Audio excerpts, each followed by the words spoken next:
in our first two presentations, we will travel to Ecuador in the Galapagos Island. Actually, one of the speakers are actually in the Galapagos Island at the moment. Let's start first with Klaus Filch. Did I say it correctly, Klaus? Perfect.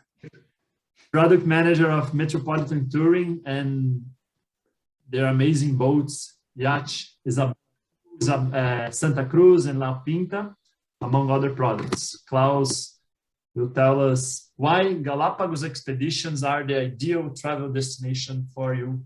So Klaus, welcome on board. Well, thank you. Thank you. And I'm excited to talk about Galapagos. I spent 14 years as a guide and an expedition leader there. Now I'm based in Quito. Luckily, I still get to travel as often as I can dream of to the islands. Now, it is a fantastic destination. I believe it's in many people's bucket list. It's in the radar of everyone who's traveling. And if it is not in your radar, then we probably have a problem. Galapagos speaks for itself, but Galapagos may be also a bit surprised to some of the features of this place, and that it has been in operation now for quite a while. So in times of COVID, last year, Galapagos opened up in July. We've been operating since the first week of August last year, steadily, first with one vessel, then we had two vessels, now we have the three vessels running again in Galapagos. The numbers are still lower than in previous years, but you should also know that Galapagos is not mass tourism. In Galapagos, the year we had the most visitors was 2018, and we had 272,000 people went from mainland Ecuador to the Galapagos Islands. Mainland Ecuador is also the only gateway to the islands. So 272,000 visitors in 1 year, and considering we're right on the equator, you can come any time of the year. That's not very much. In fact, entering into the national park, there's about 70,000 visitors in 1 year.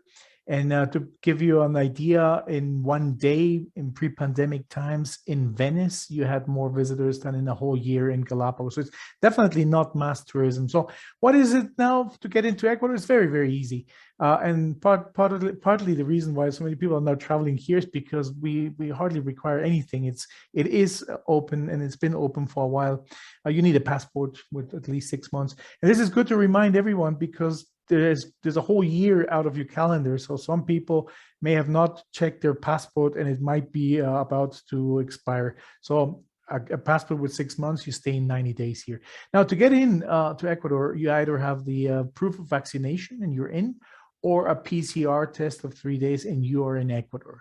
To go into the Galapagos, which is like a republic within a republic, the only thing you need is the PCR test of at least 3 days. Now, that means that for a lot of visitors, they're doing the test for Galapagos in mainland Ecuador. So whether you're vaccinated or not, to go into the Galapagos, you need a PCR test, and that's with 3 days time. Now, the reason why we open is not because we need very badly the funds for tourism, but because Ecuador was in a very special situation. Right at the beginning, when everybody was not taking the COVID seriously, we were hit very badly, especially the city of Guayaquil.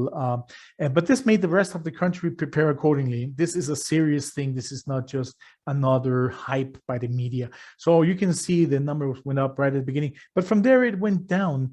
And on this year, we had something very important, and that is we had a lot of people vaccinated. In fact, in Galapagos, there's a population of about 33,000 inhabitants in Galapagos, in basically 4 islands, the ones you see depicted here. Now, this is from the government, and they're proud because this is now, I believe it's the 4th week with 0 cases in Galapagos. So the 30,000 inhabitants in Galapagos, no cases. And part of the reason is because we have been going through vaccination massively. In fact, we are ranking very high worldwide in terms of how much of the population is being vaccinated or is already done with a complete vaccination. That's approaching 70%. This is about a week old, which is a lot more than is the average for the rest of the world. But a few more things. To get into the Galapagos, the only way is through mainland Ecuador. Even if you have a private plane, you need to go through mainland Ecuador. And Ecuador is right on the equator. One thing I always love to say is It doesn't matter where you come from. We are on your hemisphere. So if you're coming from Santiago, hey, same hemisphere as me.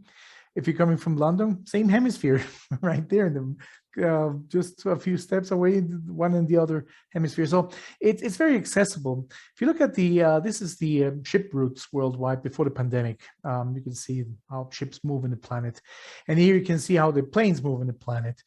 So you can see we are well connected as a country. But let's look at Galapagos specifically. You can see that the ship routes, the only ships that can go to the Galapagos are those ships that are authorized to bring the non-perishable cargo and the fuel required for living in Galapagos and for moving the vessels and so on. So there's a great control of anything that comes into the Galapagos. It's like a cul-de-sac. So to get into the Galapagos, it's extremely isolated, although Ecuador is very accessible. And the same thing is with flights.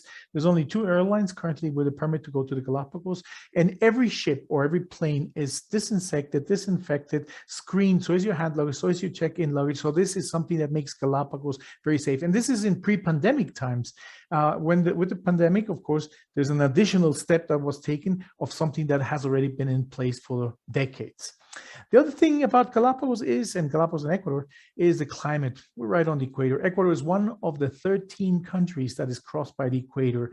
There's a lot of features that makes that special. But one of the things is climate. And as we're talking about pandemic, one thing that never happened in Ecuador is that we had an escalation of cases because of weather.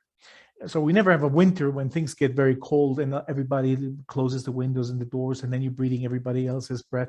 That's not happening here because we don't have that season. As you can see here, I took an example of London. This is what happens with Quito or Galapagos for that matter. The days are 12 hours long. The nights are 12 hours long. The shortest day, the longest day, 7-minute difference. So you can come any time of the year. You never find a peak, except Christmas, New Year's, perhaps. Other than that, there's no such thing as a peak when everybody wants to go to Galapagos because the wildlife is focused on this time of the year or because certain events happen only that time of the year. It's year round. So if you're wondering when is the best time to come, whenever you have time to come is the best time to come, and you're not going to miss out on anything. So the Galapagos Islands are 19 islands, as most people would say, 13 large ones, 6 small ones. Middle of the Pacific Ocean, and it is it's far from everything, and that makes the nature very special. That also has sort of kept the number of people in Galapagos over the centuries at low numbers. What you've seen in white is the national park. And the total surface of Galapagos is about 8,000 square kilometers or 2 million acres.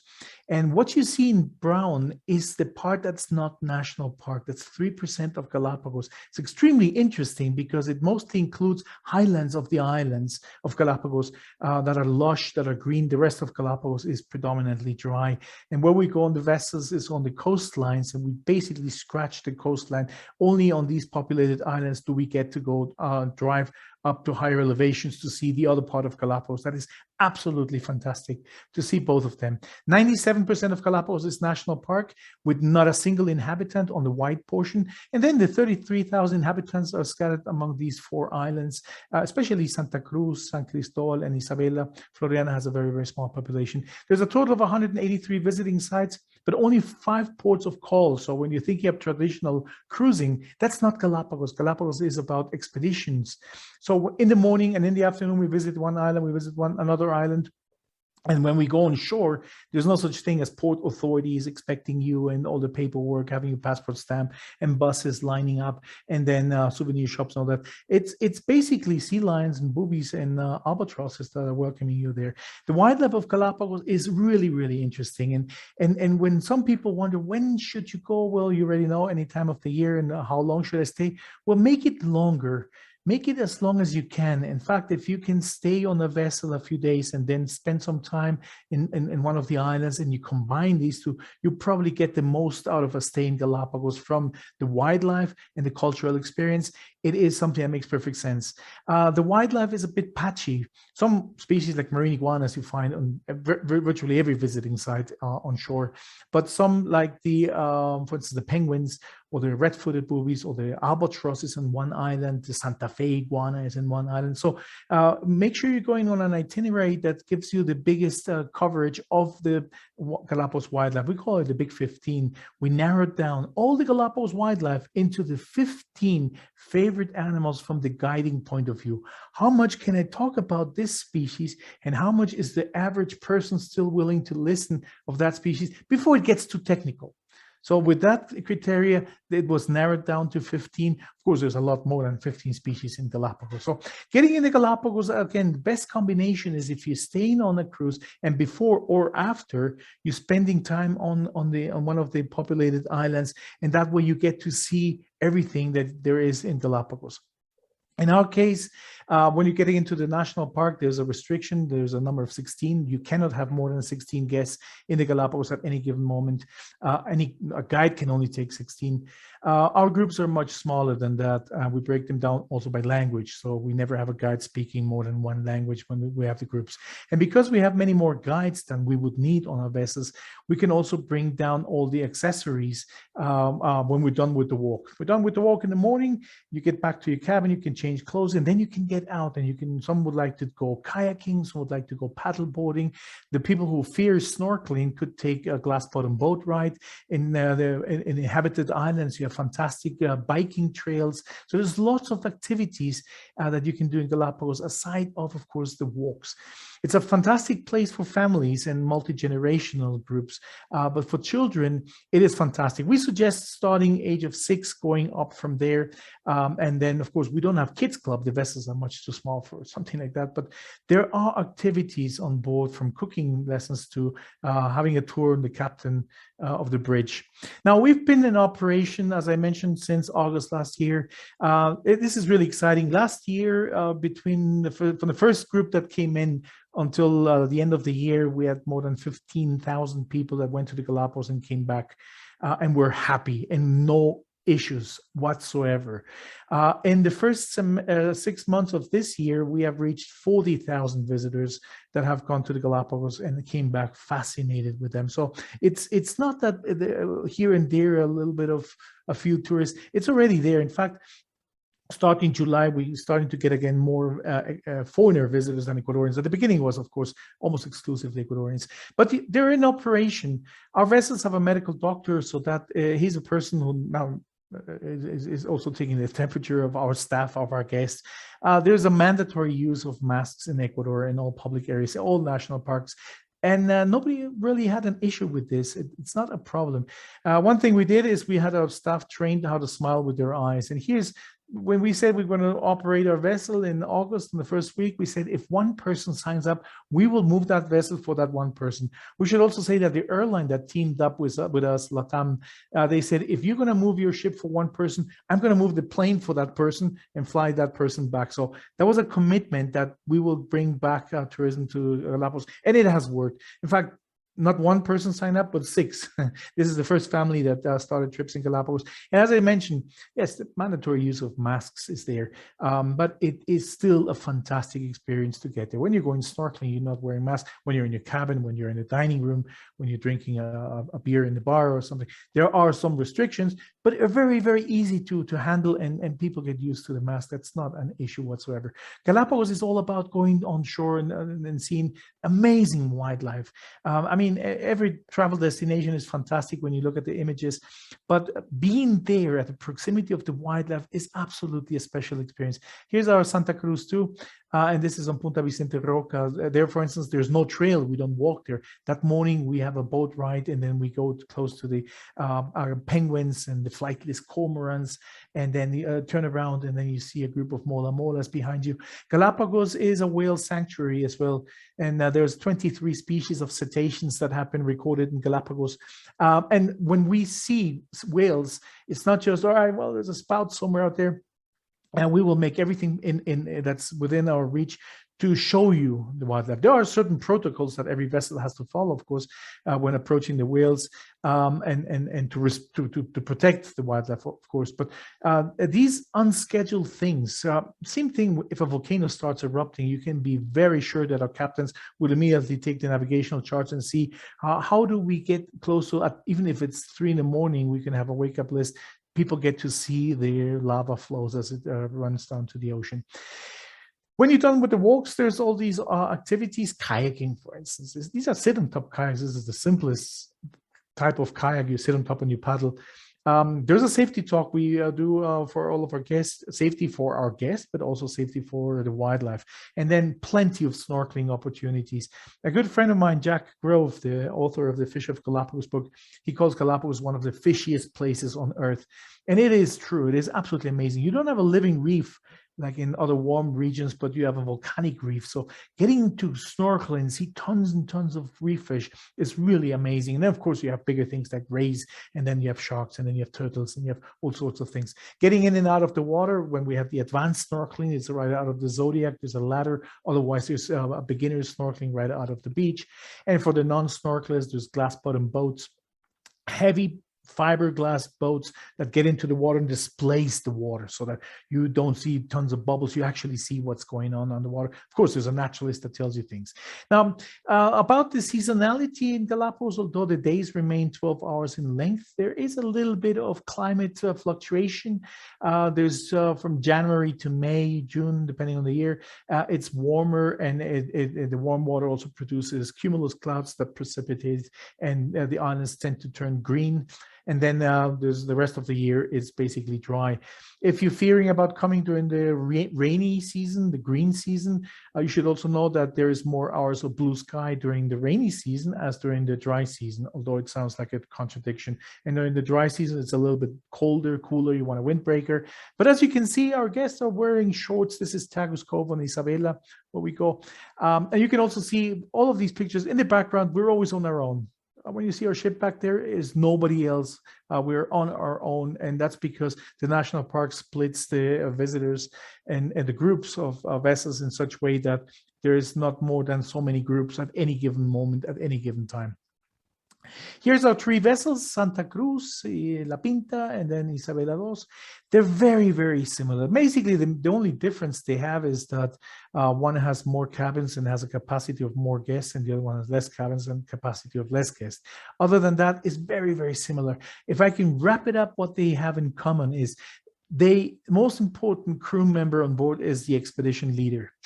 Of course, the captain will always be the hierarchy, the top of the hierarchy.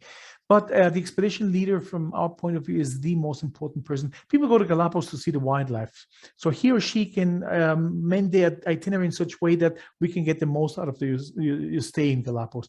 And that leaves the cruise director with plenty of time to focus on the hospitality aspect, on the food. The food is amazing. We have all of our ships are run by a cordon bleu gastronomy director. So the menus are very similar on the three vessels, not one better than the other. The cabins are very comfortable. All of them have Wi-Fi. All of them have 5-day or 7-day itineraries with a great exposure, Big 15. All of them have al fresco dining options, interconnecting rooms. Then, of course, you get all the toys that the park allows, paddleboards, kayaks, snorkeling gear, and so on. And the itineraries are very, very special. I was involved in making the itineraries. So I remember when the captains looked at this, they said, who did this? Why is there so many lines here?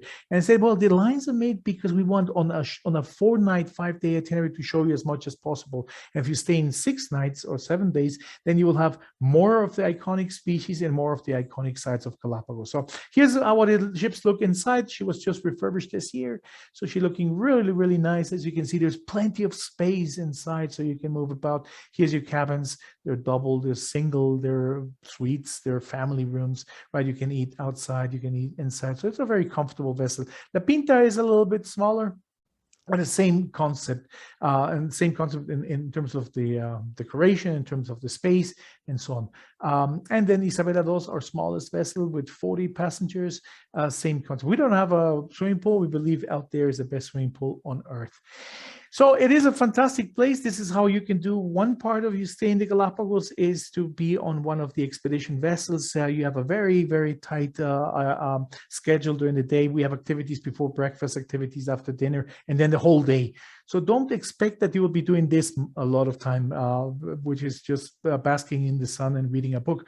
You will be having a lot of activities. But as I mentioned at the beginning, the best way to combine this is with you if you're staying in one of the populated islands. And the next property you're going to see is absolutely amazing, from the people who run it, from the place it is, and that is the yin for this yang. So that's the perfect combination. I think I've reached my last slide and my time allowance, Marcelo. That's great. Roberto, do you have any questions? We still have 1 minute. Oh, There's any question? As we have only 1 minute, Klaus, considering your clientele profile and all the expertise you have in Ecuador, what would be for your clientele the best pre and or post trip to combine with one of the itineraries you offer? In mainland Ecuador? Yeah. Oh, we've had a lot of success with the rainforest or cloud forest. Because you're up in the Andes, you have the longest mountain range on Earth. You are in the highest biodiversity rainforest on Earth. We're one of the 5 Amazonian countries, but there's also another one called Choco. So there's a place called Mashpi that we've had great success, and because there too, the expedition leader is the most important person. When we combine Mashpi with Galapagos, for instance, and then you stay in Santa Cruz Island, when you look at this, you really have a fantastic where you're going from one great property to the other, but what you have in terms of content really adds to the next one. Thanks. That's great, Klaus. Thank you for the class about Galapagos. I learned quite a lot here.